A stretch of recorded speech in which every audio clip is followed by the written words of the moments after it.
سچی کہانیوں میں دلچسپی رکھنے والے سامعین السلام علیکم۔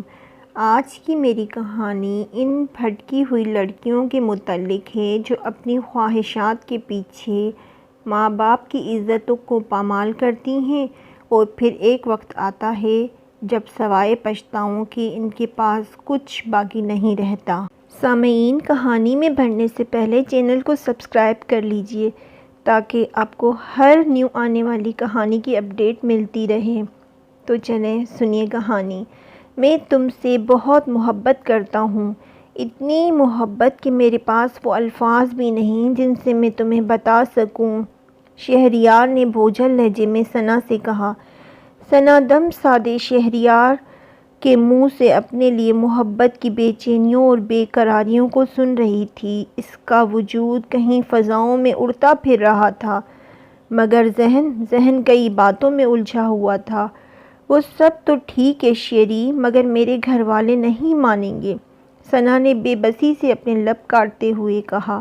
تو تم انہیں مناؤ نا پلیز ثنا، میں نے جب سے تمہیں چاہا ہے اس کے سوا کچھ نہیں چاہا۔ میں تمہارے بنا مر جاؤں گا، آخر کیا کمی ہے مجھ میں، اور ایسا کیا ہے تمہارے اس کزن میں جو مجھ میں نہیں ہے؟ اچھا خاندان ہے، ویل آف ہوں، اچھی جاب ہے، میں تمہیں وہ سب دے سکتا ہوں جو ایک لڑکی کو چاہیے، پھر بھی تمہارے گھر والے؟ شیری نے ناراض بھری نظروں سے ثنا کو دیکھا۔ میرے گھر والوں کو تم بہت پسند ہو شیری، مگر سب سے بڑا مسئلہ، ثنا نے بات ادھوری چھوڑ دی۔ کیا سب سے بڑا مسئلہ ہے؟ اور جو مسئلہ تمہارے گھر والے بنائے بیٹھے ہیں، ذات پات کا مسئلہ، تو یہ میرے بس میں نہیں ہے۔ اگر تم بلوچ ہو اور میں انصاری فیملی سے تعلق رکھتا ہوں تو ویسے بھی میں اور میرے گھر والے ان باتوں کو کوئی اہمیت نہیں دیتے، لیکن میرے گھر والے ان باتوں کو بہت اہمیت دیتے ہیں۔ ہمارے ہاں اپنی ذات سے باہر شادی نہیں کی جا سکتی۔ ثنا نے ڈبڈبائی آنکھوں سے شیری کی طرف دیکھا اور سر جھکا کر اپنے ہاتھ مسلنے لگی۔ شیری جو ایک دم غصے میں آ گیا تھا، ثنا کی آنکھوں میں آنسو دیکھ کر فوراً ہی موم ہو گیا۔ ارے اس میں رونے کی کیا بات ہے، میں تو تمہیں بتا رہا تھا، شہریار نے ثنا کے ہاتھوں پہ اپنا ہاتھ رکھتے ہوئے کہا۔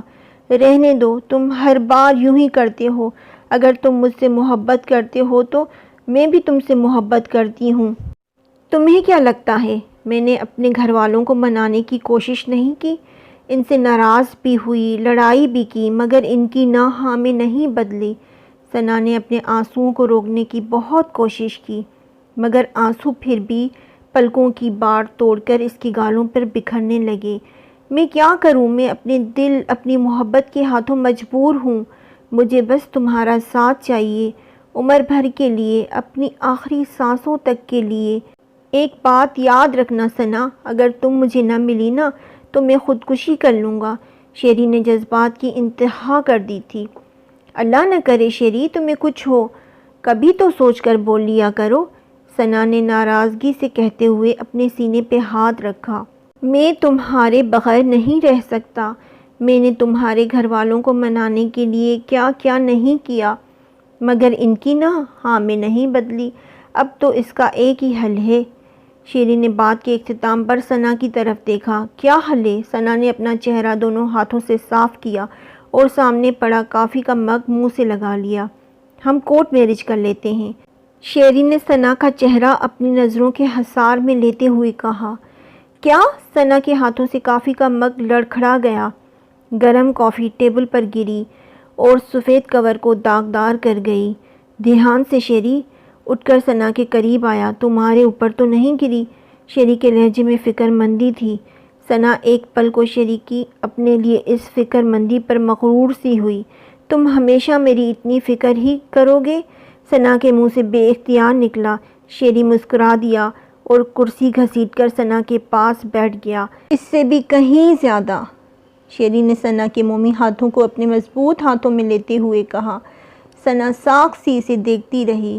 فرم میں کتنی ہی لڑکیاں تھیں جو شیری کے پیچھے پیچھے پڑتی تھیں، مگر وہ تو بس ثنا کا دیوانہ تھا، اسے تو ثنا کے سوا کچھ نظر ہی نہیں آتا تھا۔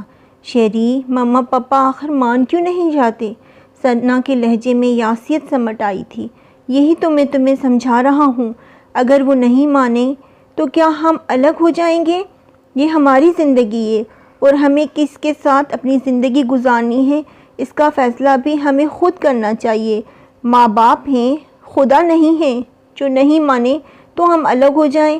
میں تمہیں پسند کرتا ہوں، تم سے محبت کرنا چاہتا ہوں اور تم بھی یہی چاہتی ہو، یہ بات کافی ہے۔ اور یوں بھی میں کون سا تمہیں کہہ رہا ہوں اپنے والدین سے مت ملنا، ہم دونوں بعد میں جا کر معافی مانگ لیں گے۔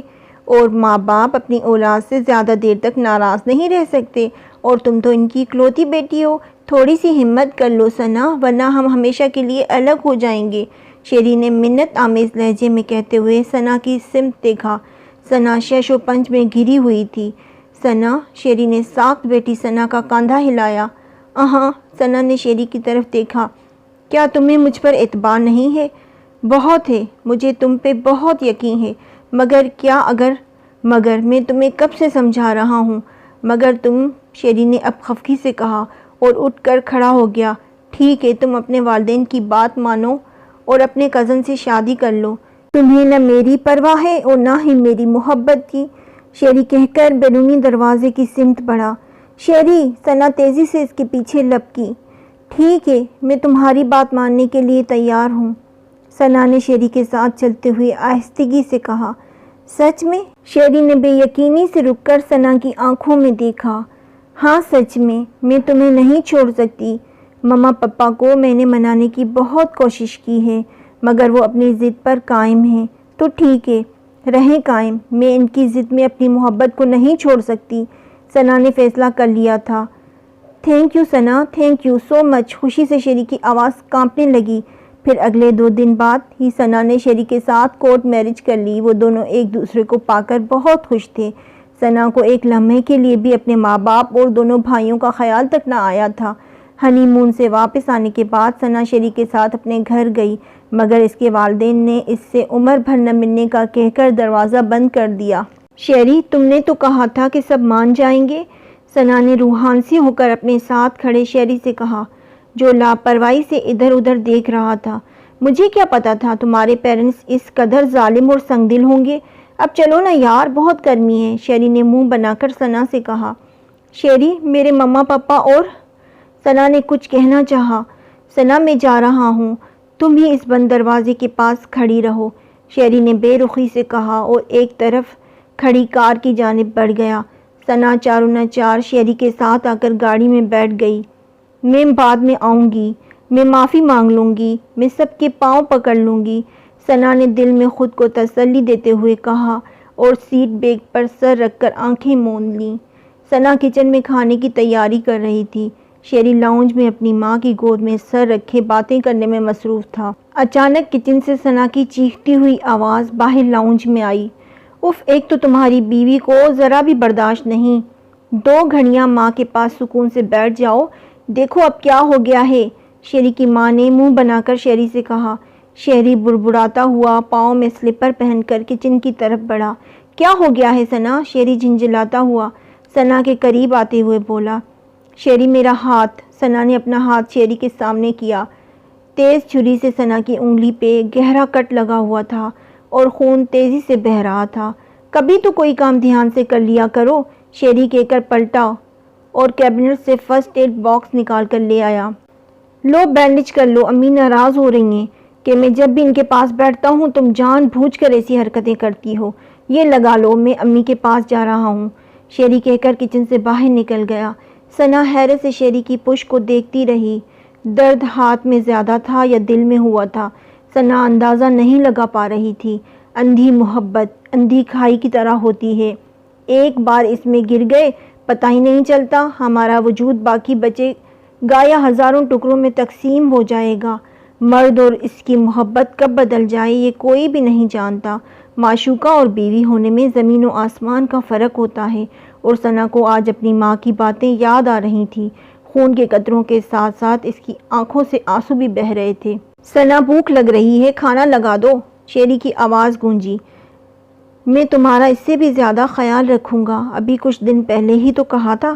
ثنا بے بسی سے مسکرائی اور سر جھٹک کر فرسٹ ایڈ باکس کھول کر اس میں سے بینڈیج نکالنے لگی۔